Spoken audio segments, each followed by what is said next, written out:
नाज़रीन, सदाए हिंद उर्दू में आपका खैर मकदम है। मैं हूँ Imtiazullah Khan Kashvi. Lal Bahadur Shastri government first grade college RT Nagar Bangalore में NSS, NCC, sport rangers, rovers और रेड क्रॉस की जानिब से इफ्तिताही प्रोग्राम वज़ीर सदारत कॉलेज के प्रिंसिपल डॉक्टर मोहम्मद मंजूर नोमान मुनक़िद हुआ।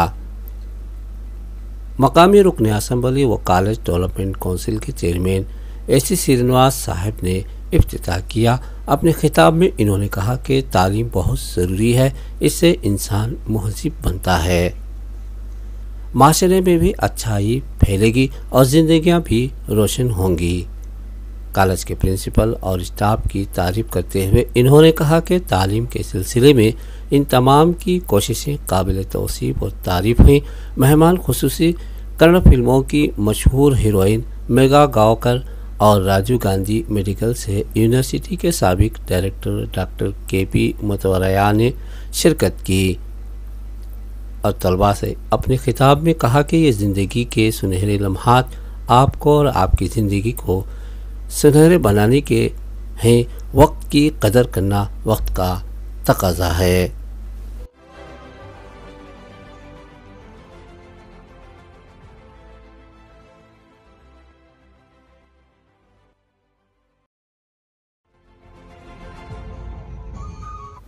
इस मौके पर सदारती खिताब करते हुए डॉक्टर मोहम्मद मंजूर नोमान ने कहा कि असातिज़ा सब रोज़ तलबा को निखारने, संवारने, बनाने का काम अंजाम दे रहे हैं। इससे फ़ायदा उठाना अक्लमंदी है। इन्होंने असातिज़ा के मकाम और मर्तबे के ताल्लुक से भी कहा। डॉक्टर ज्योति शिवकुमार कल्चरल सेक्रेटरी ने इस्तकबालिया तकरीर की। डॉक्टर मंजूश्री और प्रोफेसर लता ने निज़ामत के फ़राइज़ अंजाम दिए। डॉक्टर जिन्ना ने भी शुक्रिया अदा किया। डॉक्टर तमेगौड़ा और डॉक्टर जगदम्बा भी इस मौके पर मौजूद थे। साबिक मेयर संपत राज ने भी खिताब किया। दोपहर में तलबा और तालिबात की जानिब से रंगारंग कल्चरल प्रोग्राम पेश किए गए।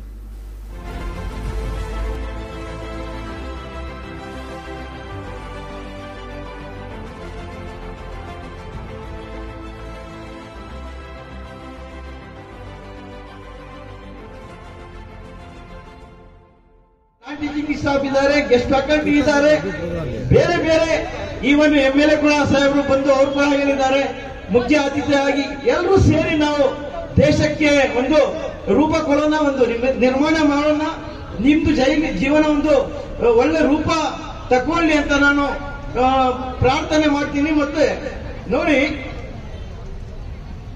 ನಾವು ಎಲ್ಲ ಕೆಲವು ಸಂದರ್ಭದಲ್ಲಿ ಯಾವ ತರ ಮಾತಾಡ್ತಾ ಇರೋದ್ರೆ ಹಾಶ್ ಆಗಿ ಬೇರೆ ಹೃದಯ ಅದು ಕೆಟ್ಟು ಹೋಗುತ್ತೆ.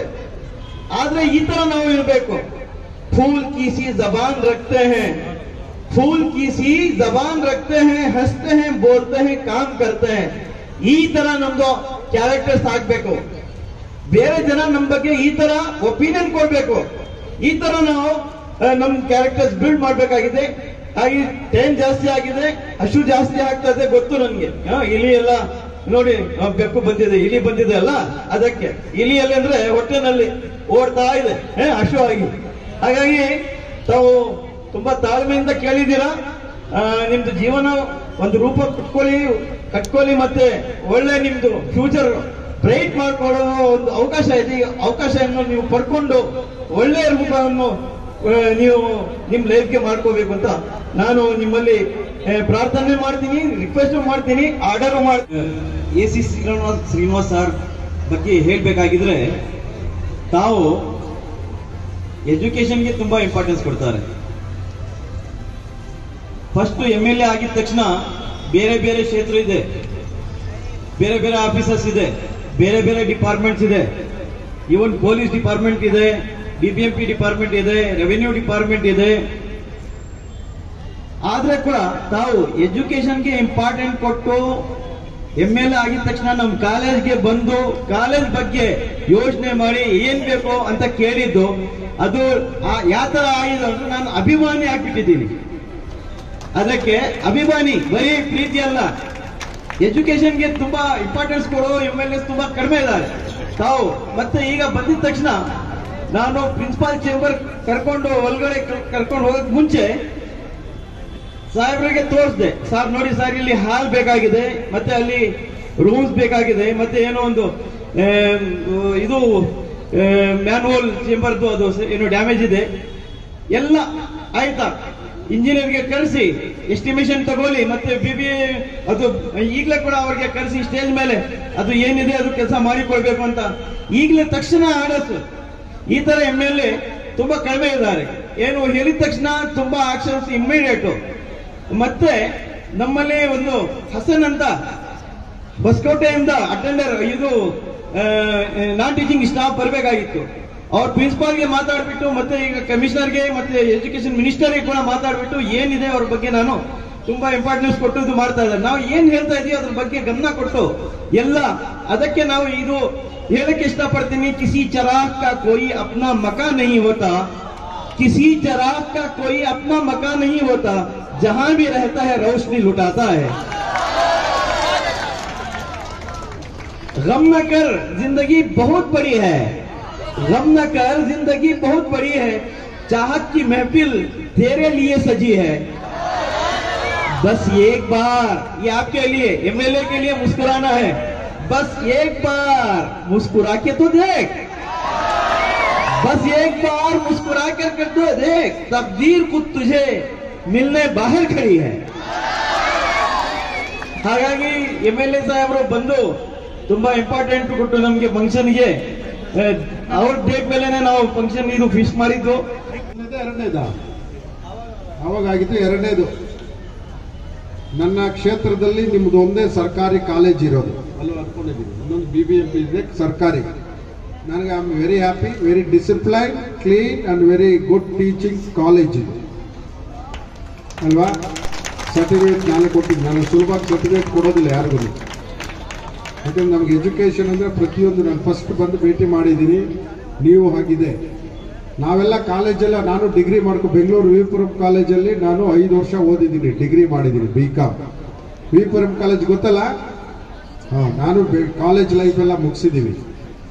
ಅದರಿಂದ ಕಾಲೇಜ್ ಲೈಫ್ ಏನು ಅಂತ ಚೆನ್ನಾಗಿ ಗೊತ್ತಿದೆ.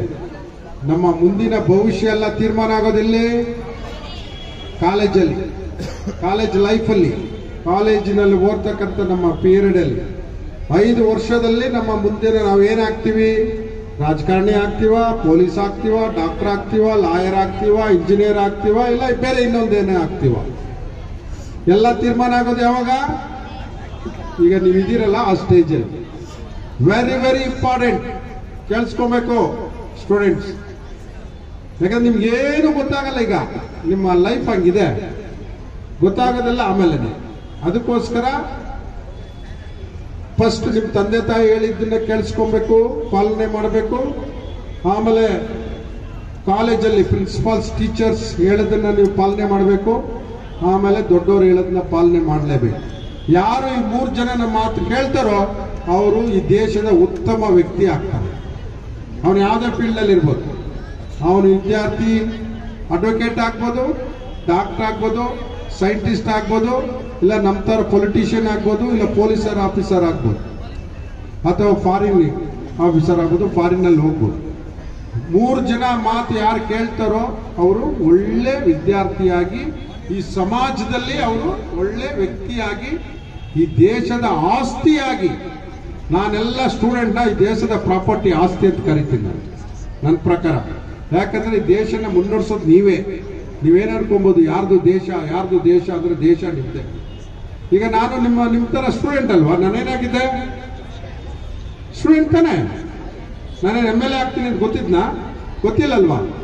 ಈಗ ನಾನು ಅಲ್ಲಿ ಈ ರಾಜ್ಯದ 224 ಶಾಸಕರಲ್ಲೇ ನಾನು ಒಬ್ಬ ಶಾಸಕ ಅಲ್ವಾ? ಈ ಕೆಲಸ ನೀವು ಯಾಕೆ ಆಗ್ಬಾರ್ದು? ನೀವು ಆಗ್ತಿರಲ್ಲ, ಕೇಳಿಸ್ಕೊಂತ ಇದ್ದೀರಲ್ಲ, ನಿಮಗೂ ಅರ್ಹತೆ ಇದೆ. ಸ್ಟೂಡೆಂಟ್ ನಮ್ಮ ದೇಶದ ಪ್ರಾಪರ್ಟಿ, ನಮ್ಮ ಸಂಪನ್ಮೂಲ. ನೀವೇ ಈ ದೇಶವನ್ನ ಮುನ್ನಡೆಸ್ಕೊಂಡು ಹೋಗ್ಬೇಕು. ದೇಶದ ಆಸ್ತಿ ಆಗ್ಬೇಕು, ದೇಶಕ್ಕೋಸ್ಕರ ದುಡಿಬೇಕು, ದೇಶದ ಪ್ರೀತಿ ಇರಬೇಕು, ಅನ್ಯಾಯವನ್ನ ಖಂಡಿಸಬೇಕು, ದೇಶ ಅಭಿವೃದ್ಧಿಗೆ ಸಹಕಾರ ಮಾಡಬೇಕು. ಇದು ಸ್ಟೂಡೆಂಟ್ ಅಂದ್ರೆ ಇದನ್ನೇ. ಪ್ಲಸ್ ನಾವು ಫಸ್ಟ್ ನಾನು, ನಮ್ಮನೆ, ನಮ್ಮ ಫ್ಯಾಮಿಲಿ, ನಮ್ಮ ಊರು, ನಮ್ಮ ಗಲ್ಲಿ, ನಮ್ಮ ಕ್ಷೇತ್ರ, ನಮ್ಮ ರಾಜ್ಯ, ನಮ್ಮ ದೇಶ, ಈ ಅಭಿಮಾನ ನಿಮ್ಮಲ್ಲಿ ಬರಬೇಕು. ಗೋಲ್ಡ್ ಮೆಡಲ್ ತಗೊಂಡಿದ್ದಾರೆ. ಅದರಲ್ಲೇ ಗೊತ್ತಾಗ್ತದೆ ಈ ಕಾಲೇಜ್ ಕಮಿಟ್ಮೆಂಟ್ ಏನಿದೆ ಅಂತ. ವಿದ್ಯಾರ್ಥಿಗಳ ಕಮಿಟ್ಮೆಂಟ್ ಅಂದರೆ ಒಂದು ಗೋಲ್ಡ್ ಮೆಡಲ್ ತಗೊಳ್ಳೋದು ಅಷ್ಟೊಂದು ಈಸಿ ಇಲ್ಲ. ಒಂದು education is one degree, knowledge is power. ಎರಡನ್ನೂ ಕೆಲವರು 90% ಇರ್ಬೋದು. ಈ 40% ಇರೋರು ಬಂದು 90% ಮುಂದೆ ನಾವು ಏನಿಲ್ಲ ಅಂತ ತಿಳ್ಕೋಬೇಡಿ. ಯಾರ್ಯಾರು ಜನರಲ್ ನಾಲೆಡ್ಜು ಮತ್ತು ಸ್ಮಾರ್ಟ್ನೆಸ್ ಇದ್ದಾರೋ ಈಕ್ವಲ್ ಟು ದ ಸೇಮ್ ಮಾಡ್ಬೋದು. ಯಾರ್ಯಾರು ಆವರೇಜ್ ಇದ್ದಾರೆ ತುಂಬ ದೊಡ್ಡದಾಗಿ ಆಗಿದ್ದಾರೆ. ಸೊ ನೀವು ಕೆಲವರು, ಯಾಕಂದ್ರೆ ಇಲ್ಲಿ ಎಲ್ಲ ಕಷ್ಟದಿಂದ ಬಂದು ಓದ್ತಾ ಇರೋ ಮಕ್ಕಳು ಇದ್ದಾರೆ. ಇಲ್ಲಿ ಕೆಲವರು ಒಳ್ಳೆ ಫ್ಯಾಮಿಲಿ, ಚೆನ್ನಾಗಿರೋ ಫ್ಯಾಮಿಲಿಯಿಂದ ಬಂದಿದ್ದಾರೆ. ಆದರೆ ಇವತ್ತು ನಮ್ಮ ಪುಲಿಕೇಶಿ ನಗರ ಕ್ಷೇತ್ರಕ್ಕೆ ಒಂದು ಎಜುಕೇಶನ್ಗೆ ಒಂದು ಮತ್ತು CSR ಫಂಡಲ್ಲಿ ತಂದು ಮಾಡಬೇಕಂತ ಒಂದು ಕಾಳಜಿ ಇರುವ MLA ಬಂದಿದ್ದಾರೆ. ಅದರಿಂದ ಅವರನ್ನು ಯೂಟಿಲೈಸ್ ಮಾಡ್ಕೊಳ್ಳಿ. ಸ್ಟೂಡೆಂಟ್ಸ್ ಆಗಲಿ, ನಮ್ಮ ಪ್ರಿನ್ಸಿಪಲ್ ಆಗಲಿ, ಅವರು ಪಾಲಿಟಿಕ್ಸ್ ಮಾಡಲ್ಲ, ಅವ್ರು ಓನ್ಲಿ ಡೆವಲಪ್ಮೆಂಟ್ ಓರಿಯೆಂಟೆಡ್. ವಿಶೇಷವಾಗಿ ಪಾಲಿಟಿಕ್ಸ್ ಮಾಡೋರ್ಗೆ ನಾನು ಹೇಳಕ್ ಇಚ್ಛೆ ಪಡ್ತೀನಿ. ನಾನು ಈ MLA ಬಂದು ಈಸ್ ಅ ಡೆವಲಪ್ಮೆಂಟ್ ಓರಿಯೆಂಟೆಡ್ ಮತ್ತು ಎಜುಕೇಶನ್ ಕಾನ್ಸಂಟ್ರೇಷನ್ ಮತ್ತು ಡೆವಲಪ್ಮೆಂಟ್ ಕಾನ್ಸಂಟ್ರೇಷನ್ ಮಾಡುವ MLA. ಸೊ ಅದನ್ನ ನೀವು ಯಾರು ಬೇಕಾದ್ರೂ ಮಕ್ಕಳು ಅವ್ರ ಹತ್ರ ಡೈರೆಕ್ಟ್ ಆಗಿ MM ರೋಡ್ ಅವ್ರ MLA ಆಫೀಸ್ಗೆ ಅವ್ರು ಬರ್ಬೋದು. 24 ಗಂಟೆ ಅವ್ರ ಮನೇನೂ ಓಪನ್ ಆಗಿದೆ. ಸೊ ಅದರಿಂದ ನೀವು ಅವ್ರ ಸೇವೆಯನ್ನು ಯೂಟಿಲೈಸ್ ಮಾಡ್ಕೊಳ್ಳಿ. ಚೆನ್ನಾಗಿ ಓದಿ. ಇದೇ ತರ M.Com ಡಿಗ್ರಿ ಹೆಂಗ್ ಬಂದಿದೆ, ಬೇರೆ ಮಕ್ಕಳುಗಳು ಬೇರೆ ಬೇರೆ ಫೀಲ್ಡ್ ಅಲ್ಲಿ ನೀವು ಫ್ಯೂಚರ್ ಅಲ್ಲಿ ಇದಾಗಬೇಕು. ನಿಮ್ಮ ತಂದೆ ತಾಯಿನ, ನಿಮ್ಮ ಟೀಚರ್ಗಳನ್ನ ಮರೆಯಬೇಡಿ. ಧನ್ಯವಾದಗಳು. Thank you so much. ನಿಮ್ಮೆಲ್ಲರೂ ಮೀಟ್ ಮಾಡಿದ್ರೆ ತುಂಬಾ ಖುಷಿ ಆಯ್ತು sir. All of you thank you very much sir. College life है, जो 20s में रहते हैं, टीनेज लाइफ में रहते हैं, उनका बहुत ही फॉर्मेटिव ईयर्स होता है. ये बहुत इंपॉर्टेंट ईयर्स होता है. कोई पॉलिटिशियन आता है, कोई फिल्म एक्टर आता है, कोई इंपॉर्टेंट पर्सनालिटी आके उनको इंस्पायर करता है, तो बहुत ही इंपॉर्टेंट इवेंट बन जाता है. तो इसीलिए मैं आई, मुझे बहुत खुशी हुई. जगदम्बा मैडम और कॉलेज के सभी प्रिंसिपल, सभी लोगों को मुझे थैंक यू बोलना चाहिए कि मुझे यहाँ आने का मौका मिला, सबसे मिलने का मौका मिला. All the very best.